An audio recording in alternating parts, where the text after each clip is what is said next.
సంక్రాంతి పండుగ వేళ సిద్దిపేట జిల్లాలో తీవ్ర విషాదం చోటు చేసుకుంది. సరదా కోసం ఈతకు వెళ్లిన ఆ యువకులకు విషాదమే మిగిలింది. మార్కుక్ మండలం కొండపోచమ్మ సాగర్ డ్యాంలో పడి 5 యువకులు మృతి చెందారు. మృతులు హైదరాబాద్లోని ముషీరాబాద్ ప్రాంతానికి చెందిన వారుగా గుర్తించారు. యువకులు గల్లంతయ్యారనే విషయం తెలిసిన వెంటనే గజ ఈతగాళ్లు గాలింపు చర్యలు చేపట్టారు. మొత్తం 7 యువకులు డ్యాంలో పడిపోగా వారిలో 2 సురక్షితంగా బయటపడ్డారు. మిగిలిన 5 యువకులు ప్రాణాలు కోల్పోయారు. మృతులు ధనుష్, లోహిత్ అలియాస్ లక్కీ, చీకట్ల దినేశ్వర్, సాహిల్, జతిన్గా గుర్తించారు. మరో 2 యువకులు కొమరి మృగంగ్, ఎండి ఇబ్రహీం సురక్షితంగా బయటపడ్డారు. బిడ్డల మరణ వార్త విన్న తల్లిదండ్రులు కన్నీరు మున్నీరుగా విలిపిస్తున్నారు.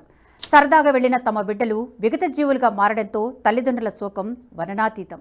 యువకుల మృతి వార్త తెలిసి ముషీరాబాద్లోనూ విషాద ఛాయలముకున్నాయి. కొండపోచమ్మ ప్రాజెక్టులో యువకుల గల్లంతు ఘటనపై సీఎం రేవంత్ రెడ్డి ఆరా తీశారు. అధికారులు అప్రమత్తంగా ఉండాలని ఆదేశించారు.